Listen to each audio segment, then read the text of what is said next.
fils de Dieu vinrent trouver des filles d'hommes et eurent d'elles des enfants. Ce sont les héros d'autrefois, ces hommes de renom.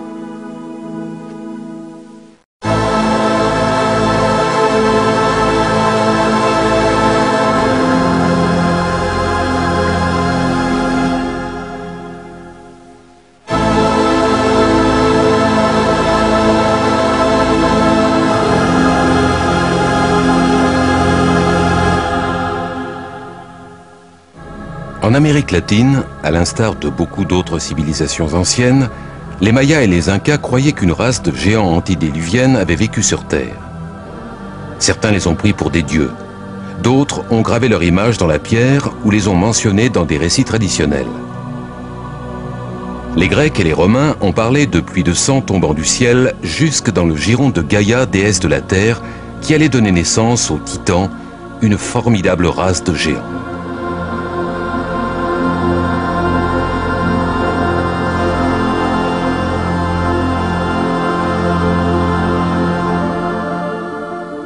Le plus célèbre de tous est sans doute Goliath, le Philistin issu d'une fratrie de géants. Wendell Jones est archéologue. Il a passé la majeure partie de sa vie sur les traces de Goliath et de l'Arche d'Alliance que le géant aurait emporté sur ses épaules, si l'on en croit le Midrash, l'exégèse rabbinique de l'Écriture sainte. Goliath a percé les rangs des soldats d'Israël et s'est emparé de l'arche qu'il a chargée sur son dos. Il a tué Pinchas et Ophni et a rapporté l'arche jusqu'au camp des Philistins. C'est ici, à 25 km au sud-ouest de la ville actuelle de Jérusalem, que Goliath aurait finalement été tué, non par un géant comme lui, mais par David, un frêle jeune homme qui, comme l'indique cette tablette du 9e siècle avant Jésus-Christ, deviendra plus tard roi d'Israël.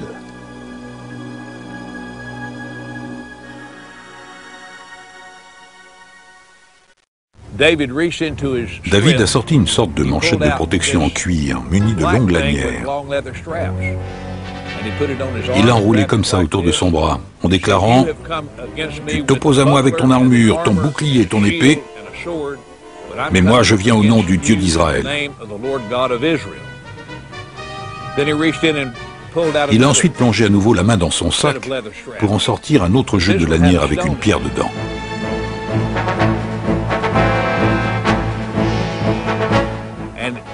Le jeune berger a assommé Goliath avec cette fronde, mais il ne l'a pas tué. Goliath est tombé à genoux, David s'est penché sur lui, lui a pris son épée, cette gigantesque épée qui avait tué Ophni et Pinchas, et il a décapité le géant.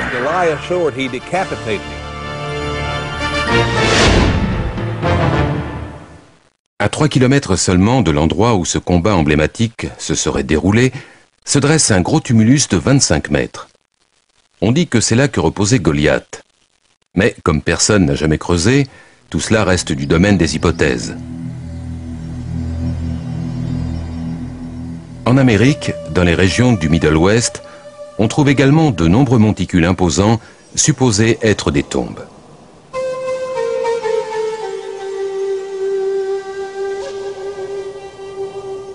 Auteur à succès, Brad Steiger a consacré de nombreux ouvrages au mythe des géants. On a ouvert certaines de ces tombes. On a constaté que les hommes mesuraient 2,40 m et les femmes 2,10 m. Certains parlent d'individus atteignant 3 mètres et de crânes extrêmement volumineux. Mais ce qui est le plus extraordinaire, c'est que certains de ces crânes avaient des sortes de cornes, d'autres des rangées de dents supplémentaires, d'autres encore présentaient ce que nous appellerions des anomalies. Mais c'étaient des crânes exceptionnellement développés et des gens d'une taille peu commune.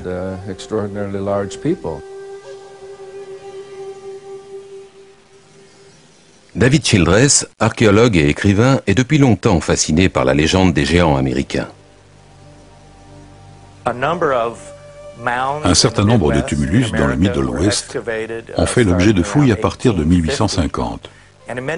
Dans de nombreux cas, on a trouvé des squelettes dépassant les 2,10 m. Et on a constaté des doubles rangées de dents, ainsi que dans certains cas, 6 doigts à chaque main et 6 orteils à chaque pied.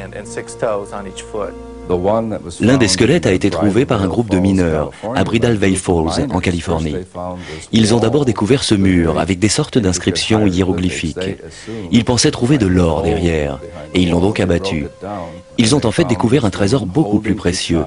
Non pas pour eux, mais pour la postérité, avec un squelette de femme tenant un enfant recouvert de fourrure, dans une drôle de poussière.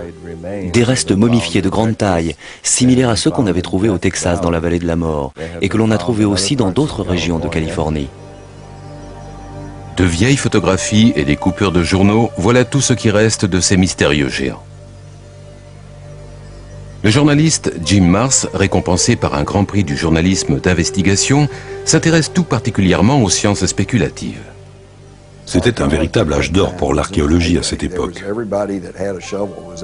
Tous les gens qui avaient une pelle essayaient de trouver quelque chose.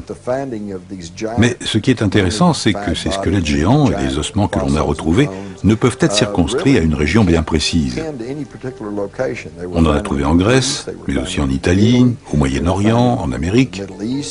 Et même si vous éliminez tout ce qui ressemble à un canular, ou à une mauvaise interprétation, ou quelque chose comme ça, vous vous retrouvez quand même avec un nombre considérable de preuves montrant qu'il y a bien eu des êtres géants à un certain moment sur la surface de la Terre.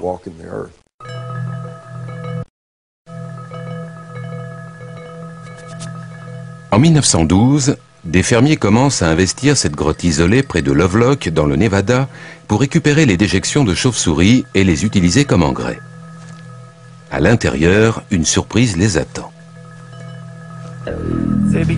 Quand ils ont commencé à creuser la couche de déjection de 3 à 4 mètres d'épaisseur qui se trouvait dans la grotte, ils ont trouvé des objets curieux, notamment des leurres représentant des canards, ainsi que des paniers et différents objets pour la chasse et la pêche dans un lac voisin, aujourd'hui en cours d'assèchement. Et puis ils ont fait des découvertes très inhabituelles. Ils ont trouvé des géants momifiés avec des cheveux roux qui mesuraient environ 2 mètres à 2 mètres 10. La plupart étaient enveloppés comme des momies égyptiennes, et ils avaient de longs cheveux descendant jusqu'aux épaules. Les fermiers ne s'expliquaient pas tout cela. C'était la chose la plus étrange qu'ils aient jamais vue. Mais les Indiens Paiutes, qui vivaient dans ce coin, en connaissaient bien l'histoire.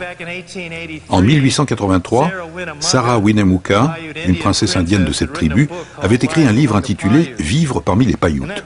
Dans cet ouvrage, elle parlait des géants aux cheveux roux qui vivaient aux abords de ce lac et dans ces grottes. Elle expliquait que c'étaient des cannibales.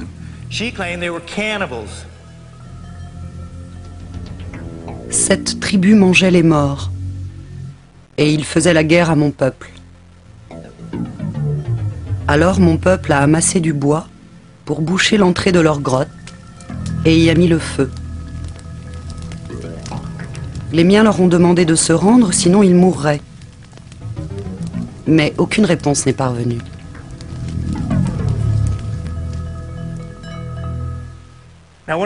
Aujourd'hui, l'un des grands mystères de l'Ouest, c'est de savoir ce que sont devenus ces géants. On a sorti près de 60 squelettes de cette grotte, mais on ne sait pas où ils sont passés. Y a-t-il eu une tentative de dissimulation archéologique dans cette région? Quelque chose concernant les géants? Peut-être cette histoire n'est-elle qu'une légende locale. Peut-être aussi, comme des dizaines de tonnes d'ossements de bison, ces restes humains ont-ils été brûlés et utilisés comme engrais avec les déjections de chauves-souris. Quelle que soit l'explication, toute preuve relative à ces squelettes a disparu. Mais on trouve dans le monde entier des éléments tendant à prouver l'existence d'individus d'une taille très inhabituelle.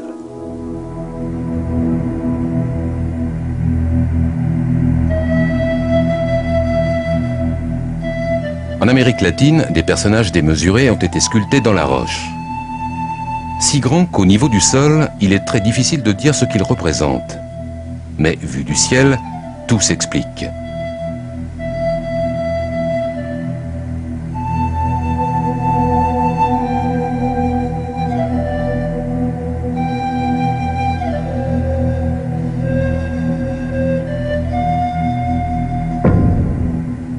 Au Chili, les géoglyphes de Cerro Unitas se dressent sur plus de 90 mètres de hauteur. C'est apparemment la plus grande représentation de figures humaines dans le monde. Qui l'a sculptée et pourquoi, nous n'en savons rien.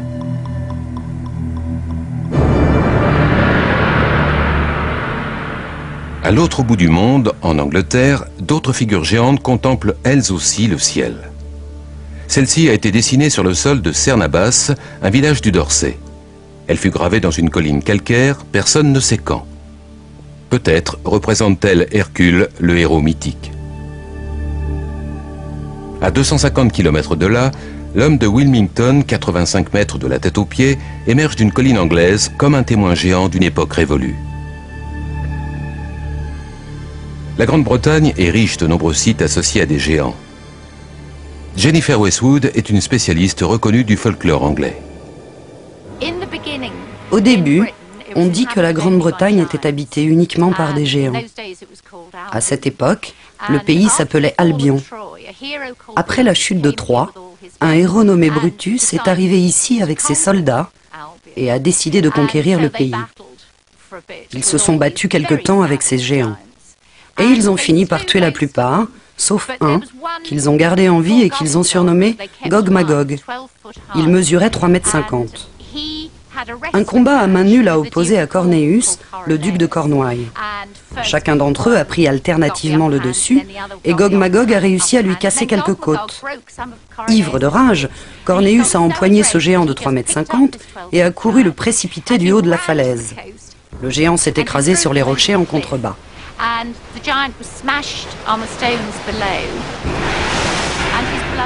Et son sang a rougi tous les rochers.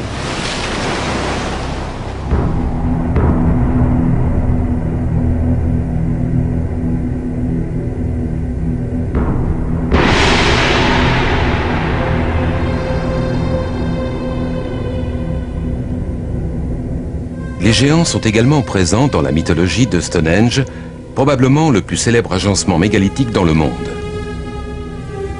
Ces immenses pierres, les plus grandes mesurent 9 mètres et pèsent 50 tonnes, ont été dressées ici il y a des milliers d'années.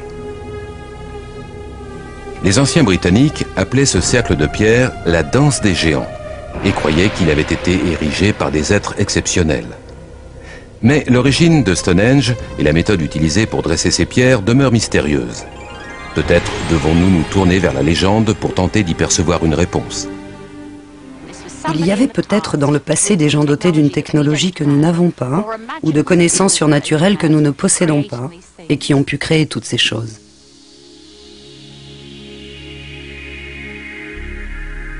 Ce cercle de pierre, le Gigal Rephaim, se trouve sur les hauteurs du Golan à 80 km de Damas. On estime qu'il a fallu 40 000 tonnes de roches pour l'édifier et il rappelle étonnamment le site de Stonehenge. Tous deux sont vieux d'environ 4 à 5 000 ans et leurs mégalithes sont très similaires. À l'instar de Stonehenge, les gens associent Gilgal à l'existence de géants. Et certains livres de la Bible y font explicitement référence. Daniel Herman, un archéologue israélien, inspecte une tombe fraîchement ouverte.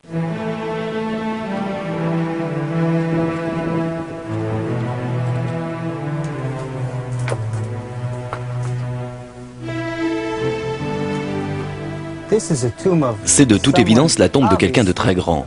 Il suffit de voir la taille des dalles utilisées. Cela a dû nécessiter énormément de temps et d'efforts pour les mettre en place.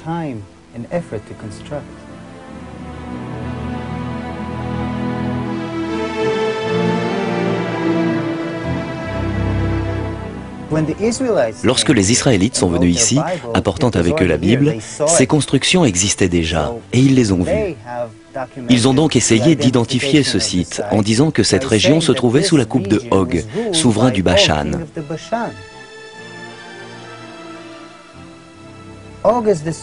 Dans le Deutéronome, il est dit, je cite,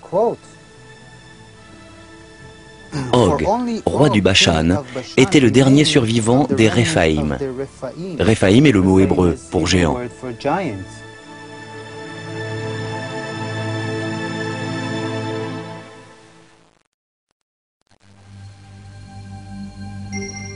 La surface de notre planète compte de nombreuses constructions gigantesques vieilles de plusieurs milliers d'années.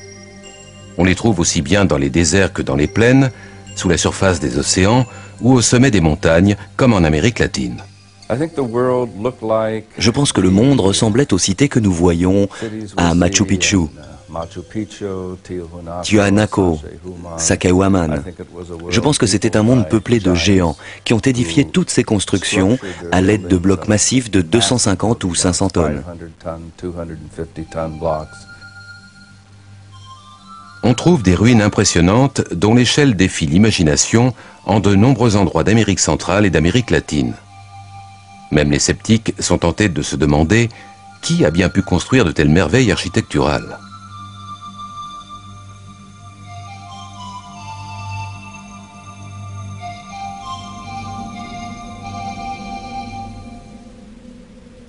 Sur l'île de Malte, en Méditerranée, court encore l'histoire ancienne selon laquelle cet endroit était l'ultime bastion des géants en Europe.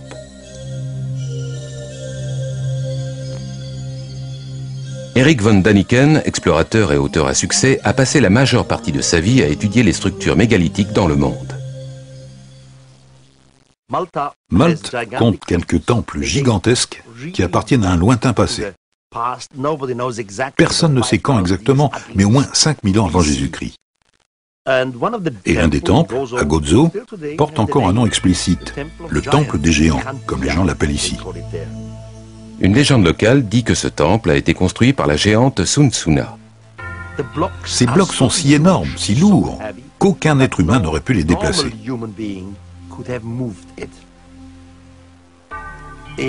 En Bolivie, à seulement 30 km du lac Titicaca, on trouve de gigantesques plateformes de pierre.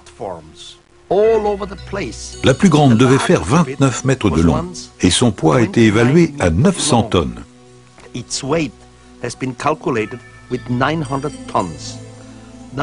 Or, nous sommes à un endroit qui se trouve à 4000 mètres d'altitude, dans les Andes, ce qui veut dire qu'il n'y a aucun arbre, pas de bois, rien.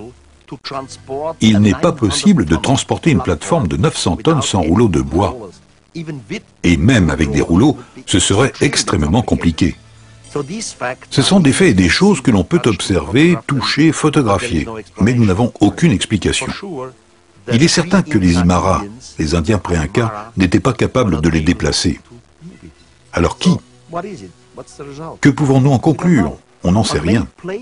En de nombreux endroits sur la Terre, on trouve des structures qui pourraient être associées à des extraterrestres, à une technologie que nous ne comprenons pas, ou encore à des géants. Extraterrestres, géants ou technologies secrètes, certains sont prêts à accepter ce genre d'explication sans sourciller. Écoutons Bruce Rux, auteur à succès d'un ouvrage sur les architectes de l'Ancien Monde. Ce que j'appelle les architectes, ce sont ceux qui, dans le monde ancien, ont construit tous les mégalithes, les pyramides ou Stonehenge. Ce sont les gens qui ont foulé la terre avant nous, ceux qui ont vécu avant nous. On peut les appeler dieux ou géants, c'est selon. Ils ont laissé derrière eux des édifices que nous ne sommes pas capables de reproduire. Nous ne pouvons aujourd'hui qu'apprécier leur réalisation à leur juste valeur.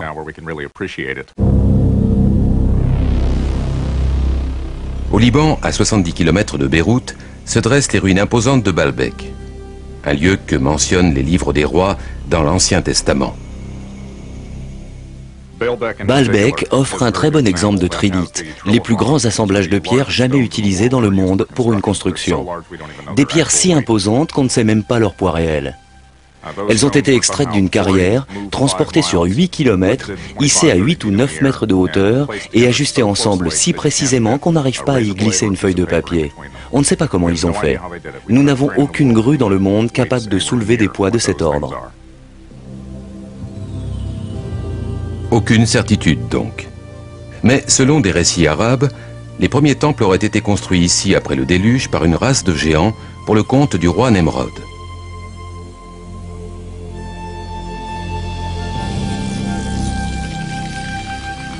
Mais que recouvre vraiment le terme de géant? S'agit-il de monstres assoiffés de sang, comme les cyclopes de l'Odyssée ou les ogres des contes de fées de notre enfance? Pourrait-il s'agir également de paisibles géants, vivant comme tout un chacun et arpentant discrètement les rues de nos villes en plein jour?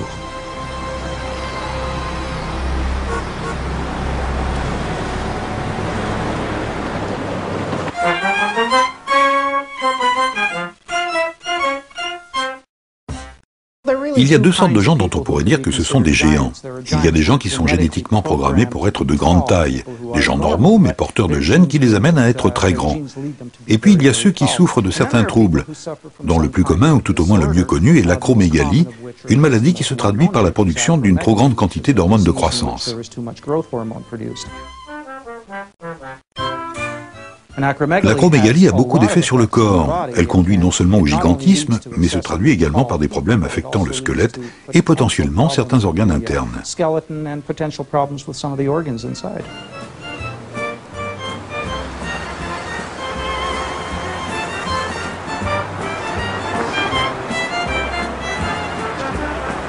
Ryan est un jeune homme normal, en bonne santé et bien proportionné, mais mesurant 2,12 m. Je me dis parfois que j'aimerais être aussi grand que lui.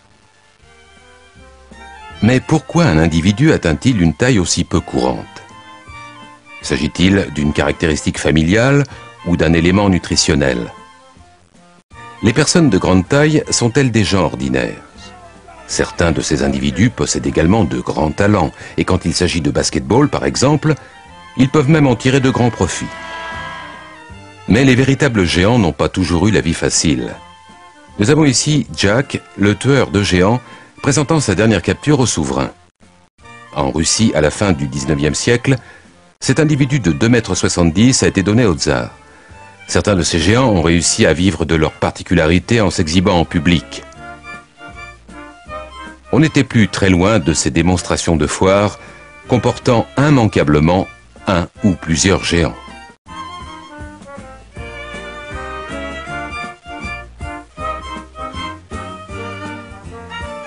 Même après leur mort, ils continuent parfois à attirer les foules. Anna Swan et son mari Martin, mesurant tous deux 2,30 m, ont été présentés comme le couple marié le plus grand du monde et ont fait le tour de la planète. 2 cigognes n'auraient probablement pas été de trop pour porter leur nouveau-né qui pesait 11 kilos à la naissance. Ce qui nous ramène à notre interrogation, d'où viennent-ils? Est-il possible, en remontant dans un lointain passé, de retrouver dans leur lignée une race de géants? Marvin Antelman, un scientifique qui a reçu le Grand Prix de l'Institut des sciences Weizmann, pense détenir une partie de la réponse. Si nous possédons tous des matériaux génétiques du premier homme, il n'est pas surprenant de trouver, ici et là, un géant vivant parmi nous, dans la mesure où un gène récessif peut produire un individu de ce type. Les membres de la tribu Watusi, par exemple, sont très grands. Chez eux, la taille moyenne de la plupart des hommes approche les 2,10 m. Ils sont vraiment immenses. La Bible fait référence à des gens encore plus grands qui auraient vécu dans les temps anciens, comme le rappelle le rabbin Yitzhak Marmonstein du Centre d'études juives de Vancouver au Canada. Il y a des références très claires et très cohérentes dans la Genèse, dans les Nombres et dans le Deutéronome à des êtres géants qui auraient existé avant le déluge.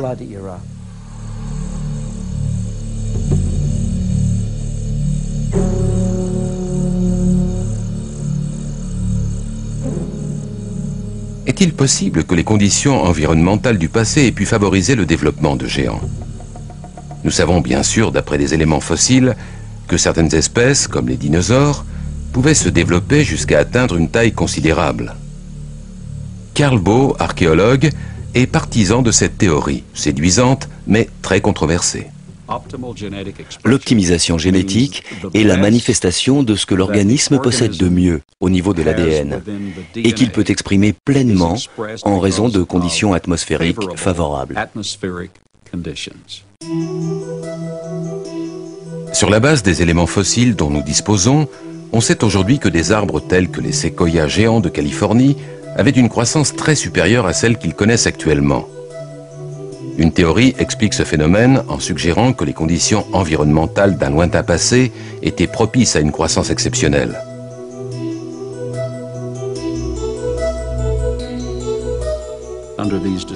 Dans ces conditions, Les plantes et les animaux vivaient plus longtemps et étaient beaucoup plus grands. C'est précisément ce que nous constatons avec les fossiles. Les plantes avaient une bien meilleure croissance, de même que tous les organismes vivants. Aujourd'hui, nous avons des animaux qui représentent une stature de 2,40 m à 2,70 m, alors que leurs ancêtres mesuraient entre 4,80 m et 6 mètres. Regardez le cas d'un insecte comme la libellule. Aujourd'hui, une libellule a une envergure d'environ 10 cm. Dans les fossiles retrouvés, son ancêtre, le Meganeuropsis, présentait une envergure de 1,50 m. Dans le passé, tout était plus grand. Je pense que dans de meilleures conditions atmosphériques, les gens vivaient non seulement plus longtemps, mais étaient également plus grands. De nos jours, les géants et les dinosaures ne pourraient pas exister comme dans le passé, simplement parce que les conditions atmosphériques ne le permettraient pas.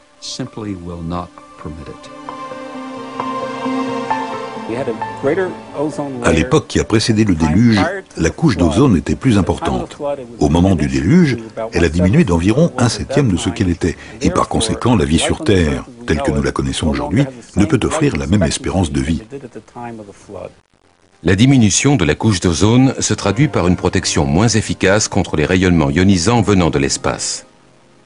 Et cela concerne également les plantes et les animaux. Je m'intéresse aux conditions originales de la Terre. Et après 35 ans de recherche dans ce domaine, j'ai tenté de reconstruire le contexte initial. Pour ce faire, j'ai demandé à nos ingénieurs de construire une biosphère permettant de doubler la pression atmosphérique, d'augmenter l'énergie électromagnétique, ainsi que le taux d'oxygène, sans aller jusqu'à la toxicité, afin d'éliminer les rayonnements ultraviolets et autres. Les expériences que nous avons menées se sont révélées très intéressantes.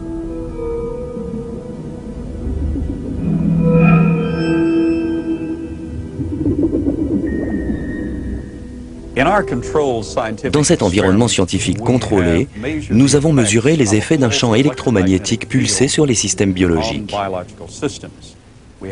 Nous avons par exemple cette variété de piranhas qui habituellement à l'âge de 3 ans et demi sont à peu près de cette taille, avec des conditions optimales. Mais ils dépassent maintenant 50 cm et pèsent plus de 2 kg chacun. Dans cet environnement contrôlé, nous avons donc réussi à produire du gigantisme à une vitesse accélérée.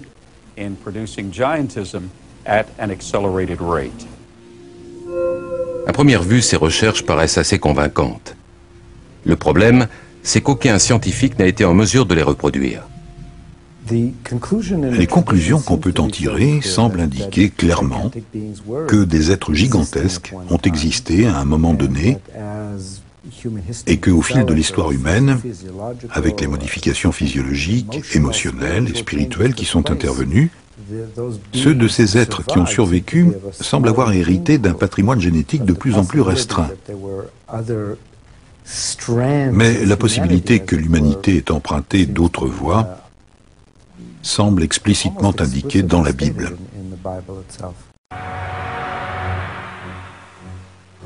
Dans le livre des Nombres, il est dit qu'après avoir erré dans le désert avec son peuple, Moïse a dépêché des éclaireurs afin de trouver un endroit où s'établir. Ces envoyés ont fait route au nord vers Hébron. À leur retour, ils déclareront « Tous les gens que nous avons vus étaient des hommes de grande taille. Nous nous voyons comme des sauterelles et c'est bien ainsi qu'eux-mêmes nous voyaient. »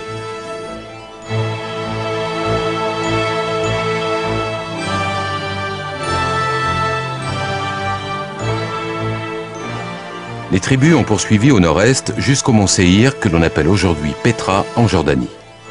Ici également, comme l'affirme la Bible, vivaient des géants. Partout, les envoyés de Moïse vont trouver des traces d'hommes gigantesques.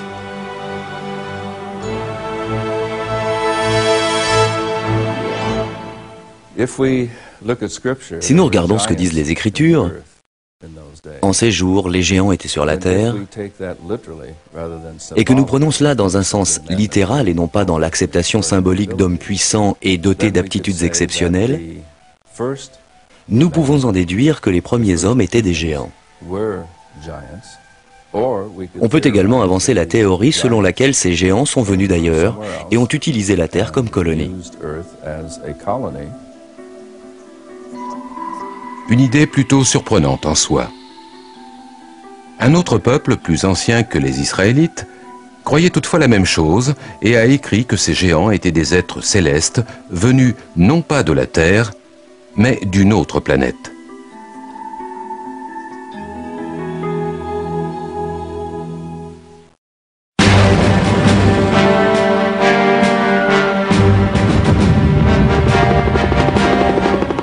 Nous sommes ici en Irak, un pays qui a beaucoup souffert de la guerre. Dans un lointain passé, plusieurs grandes civilisations ont fleuri dans cette région du Proche-Orient. L'une d'entre elles, Babylone, est entrée dans la légende pour sa richesse et sa splendeur.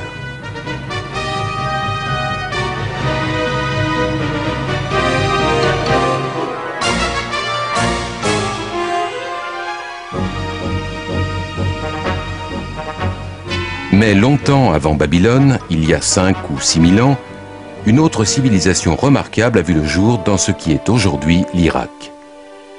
Les Sumériens possédaient une culture exceptionnellement avancée. La liste de ce qu'ils ont créé ou inventé n'a rien à envier à nos sociétés modernes. Ils ont mis en place le premier système politique à 2 assemblées, le premier système scolaire, et l'on pourrait citer des tas d'autres choses. Il faut donc se demander où ont-ils pris toutes ces idées. Je pense qu'il faut se tourner vers les anciens Sumériens eux-mêmes et écouter attentivement ce qu'ils ont à nous dire et qu'ils ont répété à maintes reprises. À savoir que leur civilisation leur avait été enseignée par des êtres descendus sur terre depuis le ciel. Ils les appelaient Anunnaki.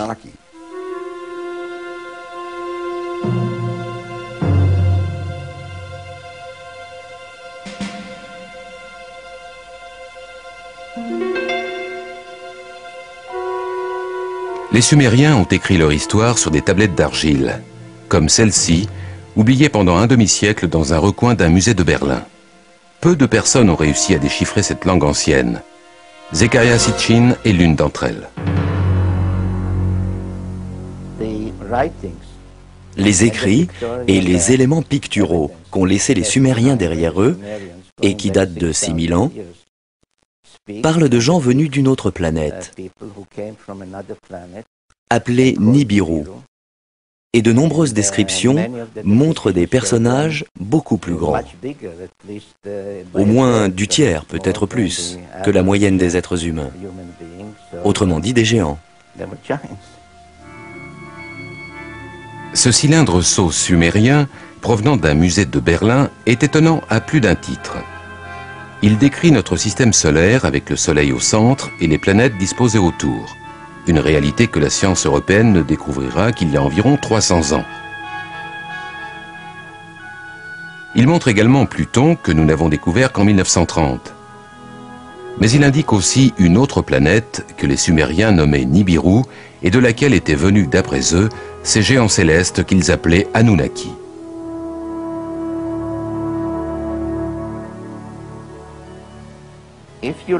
Si l'on observe les 3 personnages représentés ici, on voit qu'ils sont à peu près de la même taille. Mais si l'on garde à l'esprit le fait que cette divinité est représentée assise et que l'on extrapole sa taille à partir de la distance comprise entre son genou et sa hanche, on réalise qu'il doit mesurer environ 3 mètres, un géant. C'est l'un de ceux qui serait venu sur Terre depuis le ciel. Cherchant les signes d'une existence extraterrestre, les astronomes ont poussé leurs investigations de plus en plus loin dans l'univers. Mais peut-être auraient-ils pu se contenter de regarder plus près. C'est dans notre propre système solaire qu'un mystérieux objet a récemment été détecté à proximité de l'endroit où les Sumériens avaient situé leur fameuse planète Nibiru, fief des Anunnaki.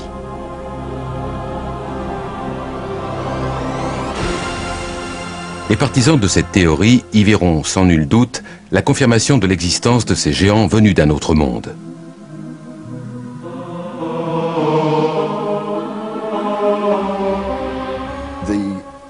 En gros, l'ancien texte sumérien nous dit qu'il y a plus de 400 000 ans, ces Anunnaki sont venus de l'espace et ont atterri sur notre Terre dans la vallée du Tigre et de l'Euphrate. C'est là qu'ils auraient établi une colonie qu'ils ont nommée Éden. Dans la Genèse, Éden est l'endroit où Adam fut créé à partir d'une poignée de terre et Ève née de l'une de ses côtes. Mais certains ont une vision plus scientifique, voire high-tech, de l'apparition de la vie sur Terre. À un moment donné, ayant besoin d'ouvriers, de main-d'œuvre, les Anunnaki ont décidé de brûler les étapes, en faisant appel à ce que nous appellerions le génie génétique. Ils ont pris le sperme de l'un des Anunnaki, qu'ils ont associé à l'ovule d'un humanoïde primitif, probablement l'un de ces êtres dont les paléontologues trouvent aujourd'hui les restes en Afrique, comme la fameuse Lucie. Et ils ont produit une espèce hybride qui allait devenir Cro-Magnon ou l'homme moderne. La légende dit que lorsque les Anunnaki sont revenus après plusieurs milliers d'années pour constater les résultats de leur travail génétique, ils auraient trouvé les femmes de notre Terre irrésistiblement séduisantes.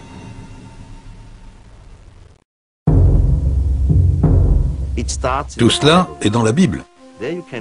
On peut lire dans la Genèse que les fils de Dieu vinrent trouver des filles d'hommes dont ils eurent des enfants qui seront des héros.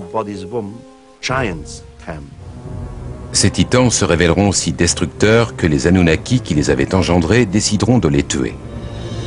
Le livre apocryphe de Baruch précise même le nombre de géants qui auraient été supprimés. Le livre de Baruch précise: alors Dieu fit le déluge. Il détruisit toute vie sur terre, y compris les milliers de géants qui l'habitaient.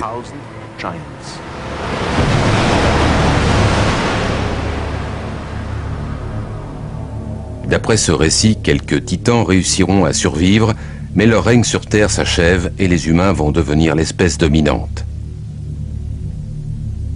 Les géants vont toutefois continuer à vivre dans la mémoire des hommes, telle une image étroitement associée à nos origines. Pour certains, il s'agit de bien plus que d'une simple réminiscence. Un certain nombre de personnes continuent à décrire des rencontres avec des êtres géants qui seraient descendus d'un engin étrange. D'après eux, nul doute que les Anunnaki, ces géants célestes, reviennent en force.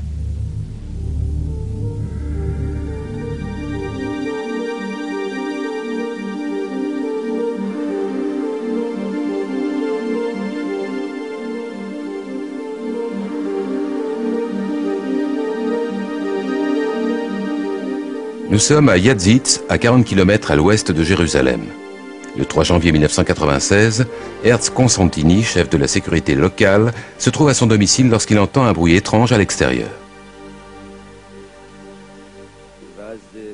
Lorsque j'ai ouvert la porte, j'ai été paralysé par la peur.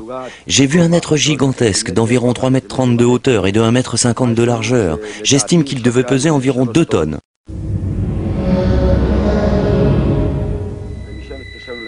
J'ai appelé le commissariat et 2 policiers sont arrivés. Mon histoire les a fait rire et ils m'ont accusé d'avoir bu. Mais quand d'autres inspecteurs sont venus plus tard et ont constaté les empreintes, plus personne n'a songé à plaisanter.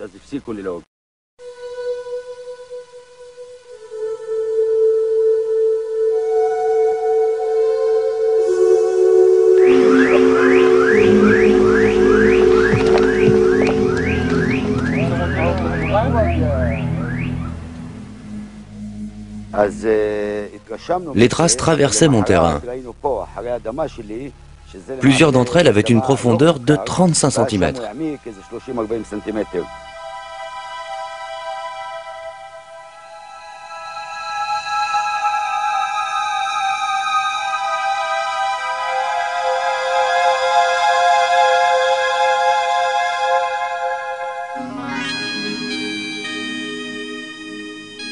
Depuis le début des années 90, les déclarations de personnes signalant l'apparition d'OVNI avec des occupants géants à bord sont en forte augmentation. Jenny Randles, qui a dirigé l'Association britannique d'études sur les OVNI et qui a consacré une 40aine de livres à ce sujet, connaît bien ces statistiques. En analysant 15 000 déclarations de contact supposées avec des extraterrestres, celles qui concernent des géants augmentent d'année en année, depuis 1965. Nous constatons donc aujourd'hui beaucoup plus de déclarations à propos de géants qu'il y a 30 ou 40 ans. Le livre d'Enoch, un ouvrage biblique apocryphe que l'on situe généralement entre le 2e et le 1er siècle avant Jésus-Christ. Il raconte comment Enoch a été emporté dans les cieux par deux êtres de grande taille. Dans ce voyage céleste, il parle également d'une rencontre avec ceux qui sont venus sur terre depuis le ciel. Deux géants me sont apparus, des êtres tels que je n'avais jamais vu leurs semblables sur terre. Leurs visages brillaient comme le soleil, et leurs yeux étaient pareils à l'éclat de chandelle. Ils m'ont emporté et transporté jusqu'au 1er ciel. Ils volaient avec leurs ailes et ont fait le tour de toutes les planètes. Ils m'ont présenté aux anciens, aux souverains des ordres stellaires qui étudient soigneusement les mouvements des étoiles.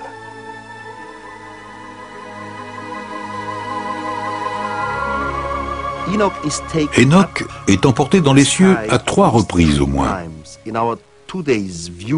Aujourd'hui, nous dirions qu'il a été embarqué dans un vaisseau spatial. Il a ensuite un entretien avec un être de plus haut rang.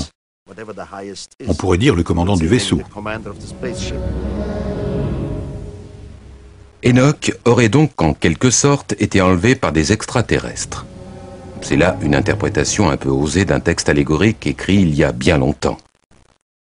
Mais il est vrai que les récits que font nos contemporains prétendant avoir été eux aussi enlevés par des extraterrestres ne sont finalement pas si différents. Les anciens mesuraient entre 2 mètres et 2 mètres 30. Ils avaient des cheveux blancs, une peau très pâle, comme des albinos, des yeux bleu clair, et ils portaient de longues robes blanches. Ils allaient nu-pieds. Ils s'exprimaient par la voix, mais aussi par télépathie. Écoutez, il n'est dit nulle part, dans aucun manuel, même pas en petits caractères, que les rêves doivent nécessairement survenir entre 11 h du soir et 8 h du matin. D'une manière générale, c'est ce qui se passe. Mais nous savons que le cerveau est capable de générer des images extrêmement vivantes et très réalistes, qui sont néanmoins des hallucinations. Des événements survenus récemment en Russie ne peuvent cependant pas être expliqués aussi facilement. Dans ce cas précis, il y a eu une vingtaine de témoins du phénomène observé. Ont-ils pu faire le même rêve au même instant, en plein jour ?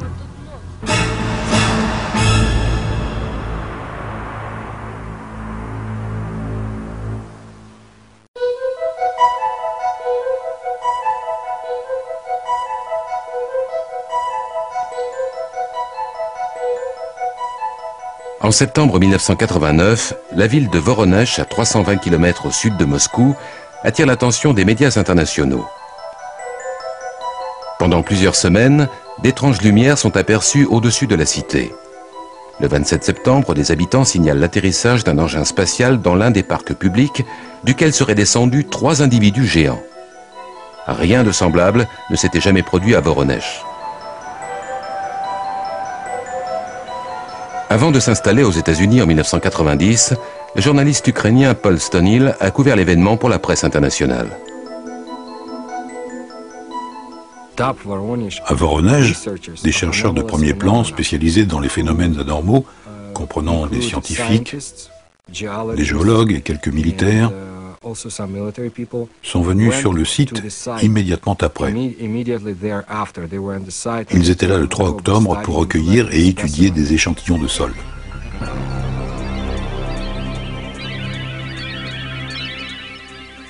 Cet événement a fait sensation sur les chaînes de télévision nationales ainsi que dans les médias internationaux.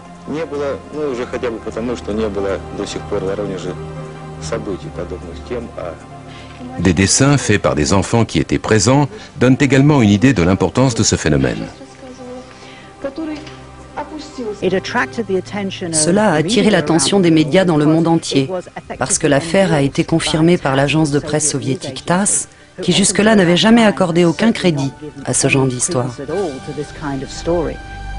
Les enquêteurs ont pu s'entretenir avec de nombreux témoins adultes ou enfants, policiers, enseignants, étudiants, scientifiques, qui avaient observé des ovnis de formes similaires ou différentes.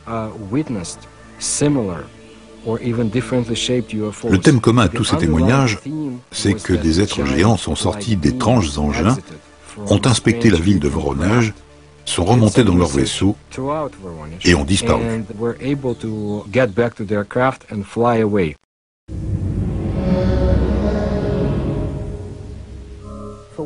Pour une fois, nous avons eu un grand nombre de témoins avec des récits qui se recoupent et qui décrivent l'aspect des géants. Il ne s'agit donc pas de croire ou pas un témoin, on ne peut qu'adhérer, dans la mesure où il y a beaucoup de gens parlant d'une même voix. J'étais pas très loin de la rue principale, au sud du parc. J'ai vu cet objet, volant à une hauteur d'environ 250 mètres. Il est resté à la même altitude, sans aucun déplacement horizontal. J'ai été très intrigué par tout ça, parce que ça ne pouvait pas être un ballon météorologique. Il y avait une sorte de grincement, un peu comme le bruit d'une perceuse, quelque chose qui aurait foré un trou dans le sol. Ces créatures ont commencé à sortir. Elles ne ressemblaient pas vraiment à des humains. Elles étaient beaucoup plus grandes que les hommes. On voyait bien leurs épaules, mais on ne voyait pas de tête. Il était immense, vraiment immense, beaucoup plus grand que nous. C'était un type vraiment costaud.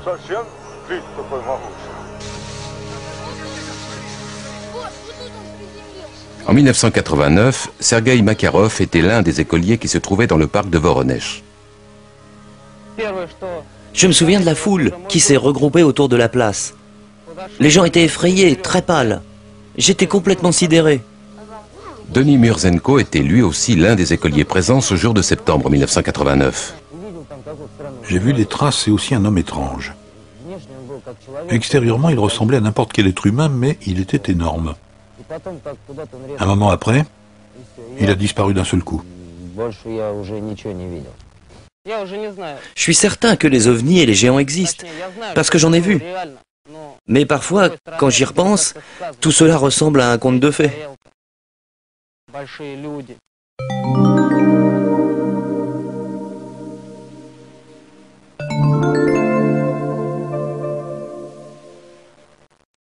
Ce à quoi nous assistons aujourd'hui ressemble énormément à ce que nous avons vu dans le passé. Tout ce qui se produit aujourd'hui avec le phénomène des ovnis est quelque chose qui a toujours existé. On peut retrouver cela dans les mythologies anciennes du monde entier.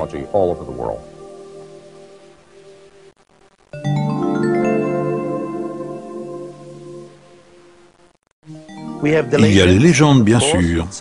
Dans certains cas, nous avons des peintures d'êtres géants dans des grottes préhistoriques, et même des empreintes de pas. Je dirais que quelque chose a existé dans le passé, et ce quelque chose était beaucoup plus grand que nous, les terriens. Étaient-ils vraiment nos pères, ces patriarches qui sont venus avant nous, et auxquels toutes les légendes font référence, ces géants, ces dieux de l'Olympe, qui ont vécu à des époques très éloignées?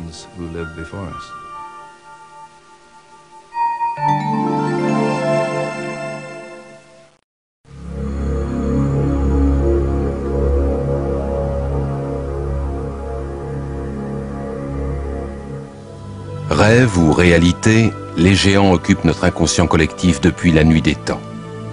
Quant à savoir si une race de géants a un jour foulé le sol de notre terre, c'est une autre histoire. Certains textes anciens, ainsi que quelques éléments archéologiques, peuvent laisser supposer qu'ils ont existé. Se pourrait-il que des gènes récessifs, chez les personnes mesurant aujourd'hui 2,10 m ou 2,40 m, puissent être associés à une ancienne race de géants? Avec des événements comme celui de Voronezh, certains ne manqueront pas de se demander si les géants divinisés par les Sumériens ne sont pas en train de réapparaître. Qu'il s'agisse d'une réalité, d'une hallucination ou d'une allégorie, une chose est certaine, le mythe des géants vivra longtemps encore dans l'esprit des hommes.